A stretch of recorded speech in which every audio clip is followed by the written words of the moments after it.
So this is a tutorial on how to paint portraits fast. So here's the piece that I did for this video, and I'm going to show you how I did it. So supplies. I used a super small palette for this. Titanium white, Naples yellow, which if you don't have that, you can just use CAD yellow. Transparent oxide red, and then ultramarine blue.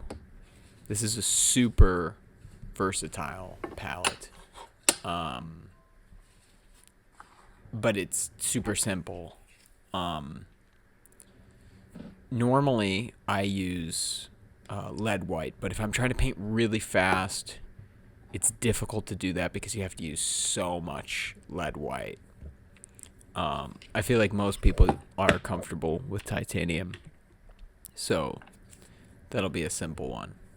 The Naples yellow is basically a slightly lower chroma cadmium yellow with a really low tinting strength. So normally CAD yellow will... I'm going to pause this. Will jump to the yellow side of things really fast, even just a small amount. With Naples yellow, there's a couple different kinds. They make a dark one and a light one. This is Michael Harding. There's not a lot of companies, I think, that make Naples yellow. So there's like Michael Harding makes it. And Rublev makes it. But with this, it slowly tints it. And that's nice because you can just shift things yellow without obliterating it into the yellow direction. Even something like a yellow ochre, although it's like lower chroma, it's like a dirtier yellow, it'll still jump it right to yellow. This thing doesn't do that, so it's nice. But it only really works in like the higher value. So like you can't get like a dark green with it. You can't really even get a green at all. It's very low chroma green, but for portraiture it doesn't really matter. It's actually a benefit because you're not going to shift the skin too far into the greens. So it's a nice color. All right, I'm going to play this again. Okay, so transparent oxide red. This is a crazy color. It's really more of an orange. You can't tell when it's dark, but when I add white to it, you'll see. It's super versatile, and I'll show more in a minute. But then you got ultramarine blue, which is just, everybody uses that. Okay. So I'm about to show. The video keeps going. It's mixing. Okay, so here's transparent oxide red. If I put it down, there we go. Okay, so you can see it's a transparent color. It's a dark color. You can see how high chroma it is when it gets out real thin. But then when you add white to it,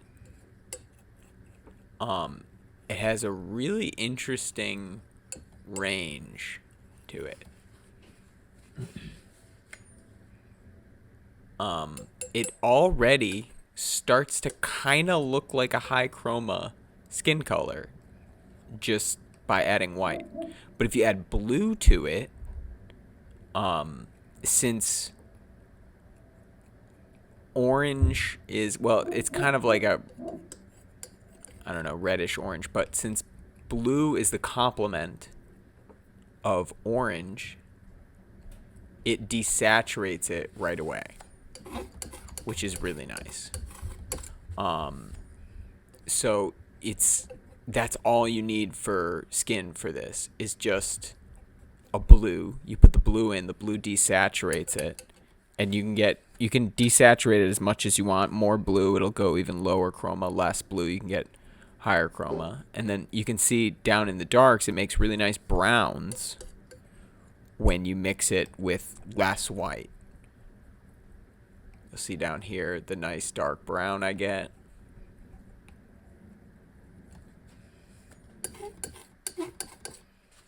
Really nice colors. But then, I guess I'm going to show one darker, an even darker brown. Right there. But then the interesting thing about it, oops, I got a little bit of blue on there, is that this is how I get my black too. So if you just skew it a little bit more ultramarine blue, all of a sudden it turns into a perfect black, kind of a chromatic black. And because ultramarine blue and transparent oxide red are both transparent colors, this is a very transparent black, which is very different from ivory black, which although ivory black is semi-transparent, it doesn't lay down the same way. Oh, I'm going to pause this. It doesn't lay down the same way that that this combination does, because it's so transparent, or because these pigments are both transparent. It even though it's not quite as dark, it ends up looking darker because these are both transparent pigments, and it gives a really nice, you want your shadows to be transparent and your lights to be opaque. So it's very important that you use pigments that are transparent. If you use just straight ivory black, it sort of sits on the surface and it has, I don't know, a weird look to it that doesn't look quite as appealing as something with more transparency. It has to do with how you lay down the paint too. So I'm showing a little bit, I'm playing it again. I'm showing a little bit of how you can just tint it even more yellow with the Naples yellow. See, I'll put it up there. And you can see how I grabbed a good chunk of that, and it just slightly tints it. It's not like a cadmium, where if I had grabbed that much of cad yellow, the whole thing would be yellow. So it's a really nice color. So you can see the range. Oh yeah, and here, look at how nice of a gray I get. And you can push the transparent oxide red ultramarine blue combo. If you lean more blue, it'll go more gray. If you lean more oxide red, it'll lean more brown. So it has a really nice combination there. You can get a wide range of browns and grays. All right, so let's get into the painting.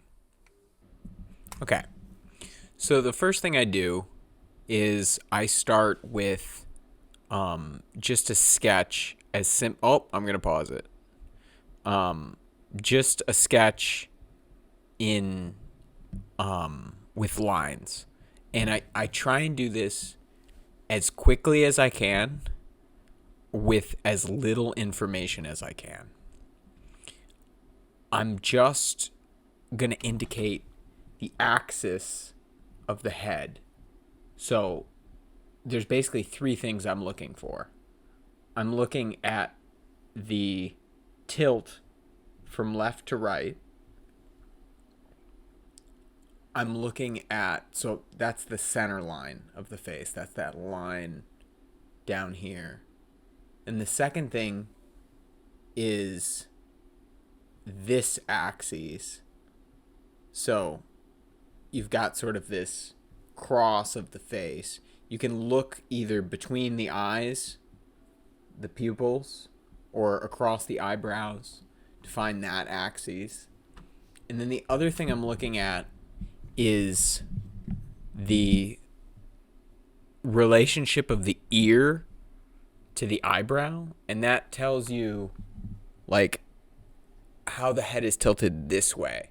So you've got the head tilting up and down. If the ear is like, I'm trying to look at the camera, like this, the head is looking up. If your ear is above the eyebrow, the head is looking down. That sounds really simple, but in a drawing or a painting, it's not. Because it can be really subtle. Like if I look ahead, if I'm looking on like this, I'm slightly looking up. If I turn like this, I'm slightly looking down. So that's a really important thing to get in a drawing. And then also this relationship. Once you establish that, you don't want to change it. Even if you get it wrong, if you're painting from life, the model's going to move.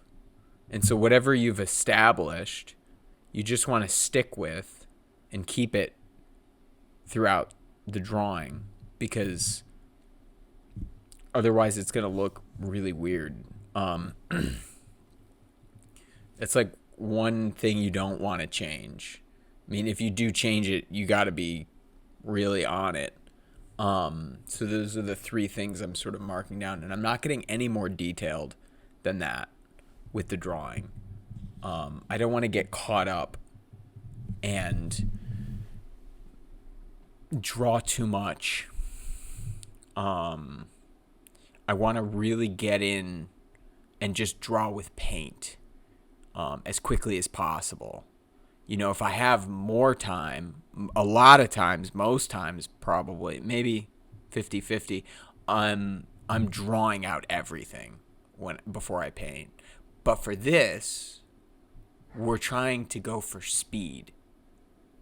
So I'm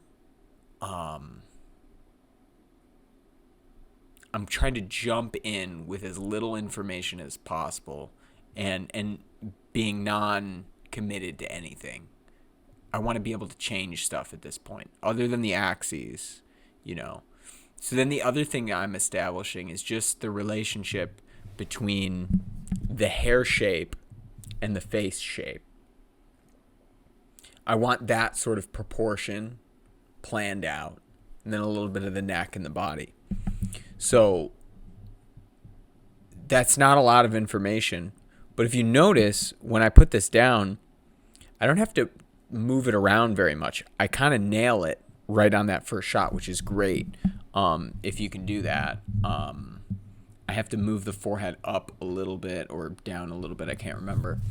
But either way, it's just a small amount of information. So I'm going to keep playing it. Okay. So then next, I'm going to block in the hair.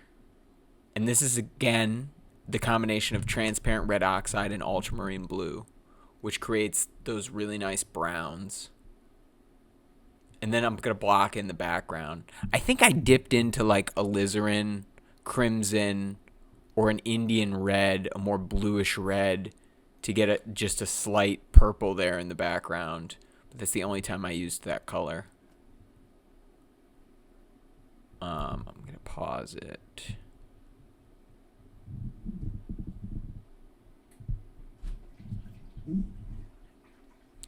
Okay, now here, I decided on this portrait to just paint shape by shape. I'm going to pause it one more time. So I've painted the forehead so far, and I'm looking up at the model or the reference, and then I'm picking a shape. So first I started with up here towards the temple, in between the eyebrow and the hair shape, and I'm just looking at the relationship between how dark the hair is that I keyed in, and then the skin tone. And it's tough when you're painting on something that's white, because you're always tempted to go too light with the main skin tone. Like if you're to cover up that dark I just put down, that skin tone would look too dark. And I think it's probably not even dark enough because I go darker later with the skin there. So it's something that's difficult about painting on just a white surface. That's usually why a lot of artists will tone their canvas. But I kind of like the look of just painting with a white surface. But that's why I started with something that's fairly dark. And then I key that relationship. Once I get that, then I'm just going to work shape by shape. So then I see that there's a highlight here, and I move to the highlight, and then move to the forehead, and then move towards the shadow. So it's like little mosaic pieces. I'm going to keep playing it. Indicating a little bit of the transition there because the hair gets really soft.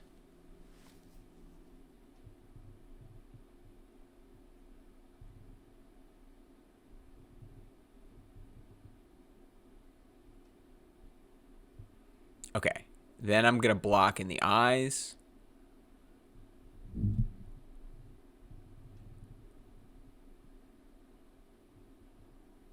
I'm trying not to just, well, remember the whites of the eyes are never white. They're usually some dark grayish, yellowish, brownish color. So try and keep that in mind. And then here, I'm going down and painting the transition of the shadow side of the face. And one of the things in particular that I'm trying to work on is not painting shadows just one color. There's so much more information in a shadow. And right now I was working from photography, but I've been painting from life as much as I can.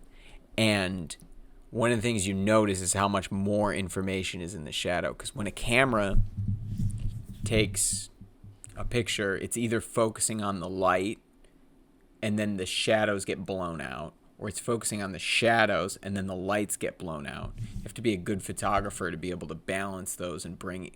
You probably have to shoot in like RAW or something. I'm not a photographer, so I don't know a whole lot about it. But to be able to get information in both the shadows and the lights is something that's hard to do. So here right away I'm blocking in a couple values. You can see there's that darkest part of the shadow, which is called the terminator.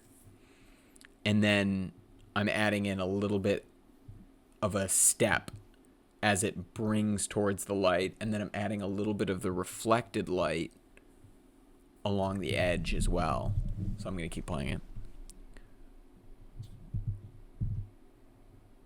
Okay, so now I'm blocking in the nose a little bit and the shadow side of the face, which I have to mess with that color a lot. I can't remember what I ended up doing. I think I went too red and then I ended up graying it down so that my transition was sort of from more colorful to grayer and then more colorful again in the shadows. Okay, so I'm blocking in the nose. I'm leaving a little bit of a spot for the highlight. I'm going to pause here again. So one of the things you notice is that on the nose, how dark I went. I went a little bit more red and then much darker. And I think that's just not something that I'm necessarily seeing in the reference. Maybe I should pull up the reference and look at it so I can see where I'm deviating. Where's the reference? All right, well, I don't have the reference right now, but I think I saw the nose as a little bit lighter, but I wanted to push a little bit more darkness there. And it's something that I do in drawing to try and get the nose to come forward. The nose is the closest point in the picture frame. It's the closest to the viewer, furthest out. And so you want more contrast there in order to show the sort of depth of the... It's almost like perspective when you see a landscape painting and the objects in the background have less contrast and the objects in the foreground have more contrast. So the nose always has that high, or oftentimes has a highlight on the front. So I'm going to push more darkness than I see, so that highlight really pops. So I'll keep playing it.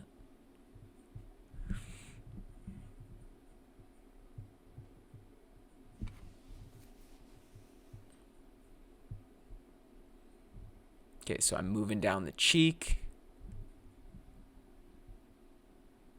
Again, just painting shape by shape. Trying to add in some more transitions right along the shadow side.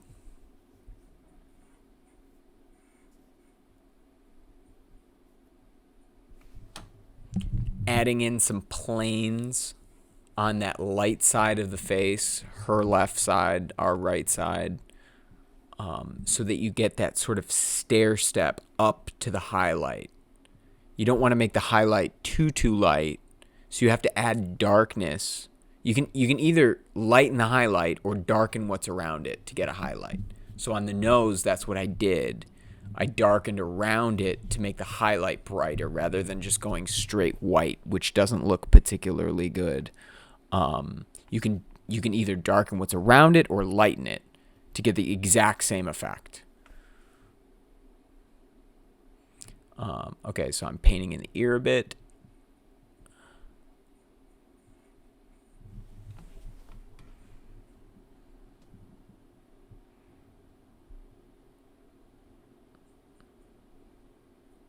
Jumping over to the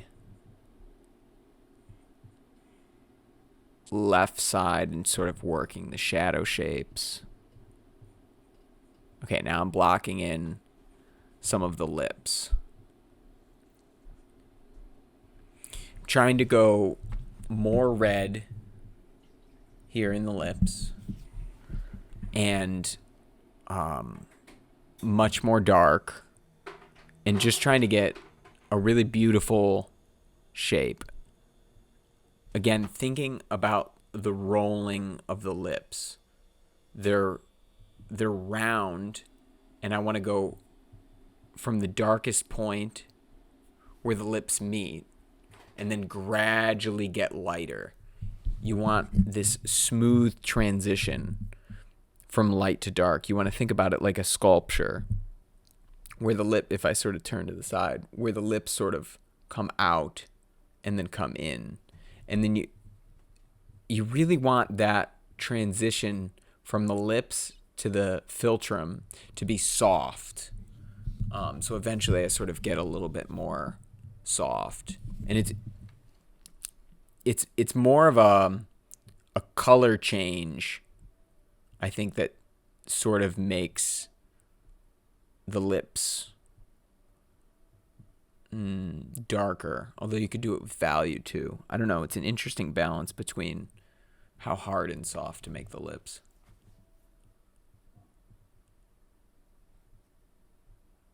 Okay, so now I'm just blocking in some of the neck, trying to really go darker in places so that the head is overall a little lighter, the neck is overall a little darker, and then the chest will be eventually lighter. So you get this overall global look of lighter to darker to lighter. And that creates an overall sort of read that from far away, your painting should look good. And if you... It's easy when you're working shape to shape to not get that global look. You know, if you're really up close, you're like, oh, the transition from the head to the neck, it looks the same. In the reference, it may look the same, but you want to push those values a little bit, thinking a little bit more conceptually about your form. so that the image looks even more 3D than what your reference is. So now I'm just blocking in the rest of the painting and really trying to block it in fast, as if I'm working from life, even though at this moment I wasn't.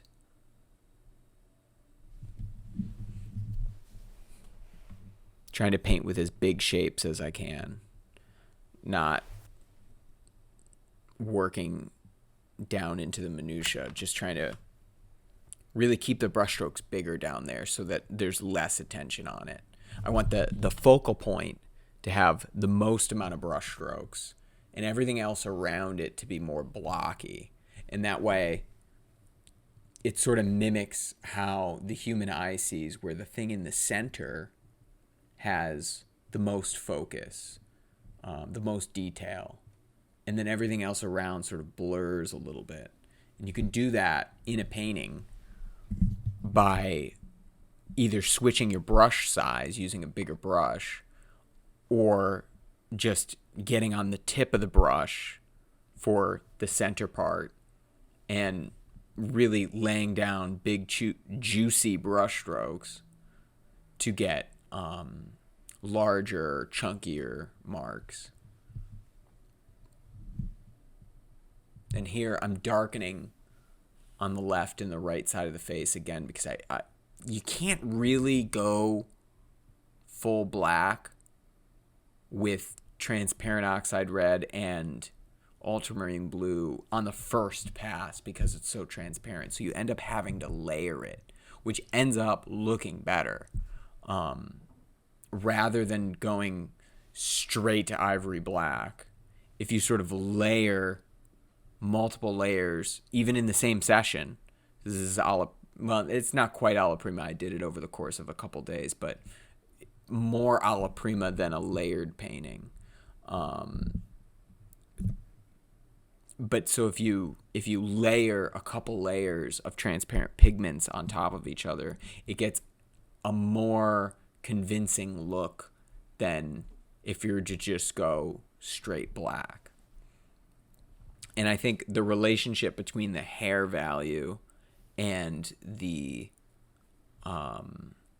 face is important to get to. Now it's really starting, the reflected light is really starting to read as reflected light at this point. So at this point, a lot of people would have just been done with the painting. The past little while I've been painting, but I like to push even my alla primas further. So I'm making a second pass over most of the painting. You can see I jumped down to the neck and I darkened up that shadow a lot now that I have got that context of the left side of the hair. I'm jumping up to the eyes. I'm darkening the eyes, making another pass on the eyes, trying to get more information, look more into my subject. As soon as you go darker in one area, in the shadows, you can go darker also in the lights, so you can get even more roundness in the form. So versus something that's more layered, where normally I'd be working this way from the get-go, in this approach, since this is more alla prima-ish, I'm working around the whole form. I'm just picking certain areas and going further with them, and then leaving other areas more simple. I jumped over to the left side and did the same thing with the left side. Don't ever worry about not or overworking an area. Just continue to push it. If you mess it up, just push it further. Make it even better. So I'm working the shadows up at the top left of the temple, trying to get more of a smooth transition. And when I'm painting in this method, you can see it when at the very end when I zoom in on the face. It's very different than in the last video I posted. In this method, I'm placing a brush stroke and I'm not touching it. I'm not blending it. I'm not doing anything. Occasionally I'll blend, but the point here is to have a sort of mosaic of brush strokes that I think is really beautiful. And so I'm trying to vary my brushstroke size, width, shape. If I need a transition, like in the left side of the face where you have got that shadow. Now I'm darkening on the underplane of the nose, but on the left side of the face where you have that transition, if you want something softer, you can see it's slowly getting even more soft. I just add incrementally more brush strokes from darker to a little bit lighter to a little bit lighter to a little bit lighter, bit by bit by bit. It's sped up, so it's difficult to see, but I really am just placing a brush stroke, thinking about it, looking up at my reference, mixing, placing a brush stroke. Maybe I'll do 3 or 4 brush strokes, but then I'll mix again on the palette. And that's very different from a more layered painting. And in this method, I want to have every brush stroke kind of individual, versus before, in that other video that I made, I was sort of more drawing very quickly with the brush. So there's just different ways of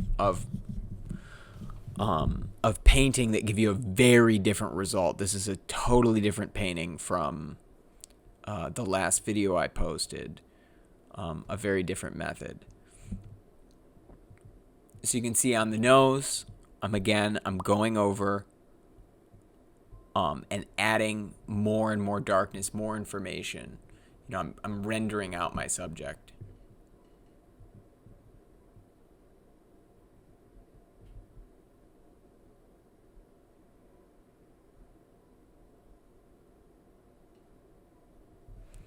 Here I'm adding more transitions from the shadow side of the nose up to the bridge of the nose and then down the other side. And I'm sort of encroaching on those highlights. So again, when you see a highlight, you can either jump and make it lighter, which is, I think, what a lot of beginners maybe do. But the other thing you can do is you can darken. And oftentimes the better option is to darken. It depends on where it is, but it gives you more of a range. Your painting doesn't look so chalky. Oil paint tends to look chalky if you get too much in the higher spectrum of things. We can't copy real life one-to-one. So you have to sort of, it's like an illusion. You have to make it look like life. Again, that sounds simple, but if you were to just take a color picker, like go in digitally and color pick a color and then put it on, it wouldn't look like this painting. Like, I'm not color picking, because different sections of the painting have different levels of contrast. I'm constantly playing with the level of contrast. Here right now, the hair looks a little weird because the painting is sunken in. The darks have sunken in at this point. When you see the finished painting, it won't exactly look like that. You have to remember, too, when a painting goes into multiple sessions, the darks, if you paint a dark on top of a dark, the dark will sink in and it'll look washed out. It'll sort of look, it'll look less chromatic and it'll look grayed and not shiny. That happens in all the darks. Usually if you do like one layer, it'll be fine. It won't do that. But any more than, if you paint a brush stroke on top of a brush stroke, it's going to sink in. And so that's why the bottom part of the painting hasn't sunken in. All right, so here's the finished painting. I'm showing it in two different lightings because it looks very different in both lightings. Here's in some natural light, and then here's under my studio light. You can see how varied the brush strokes are.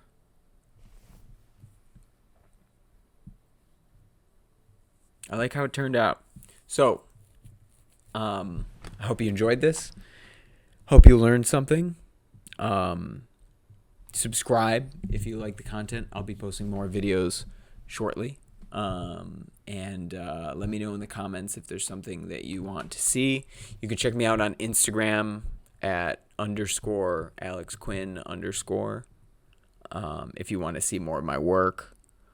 Although I had to delete a lot of things because Instagram's rules are quite annoying. I do a whole lot more than just just a couple of things I posted on YouTube. I draw a lot too. I'll be making some drawing content soon. So thanks and bye.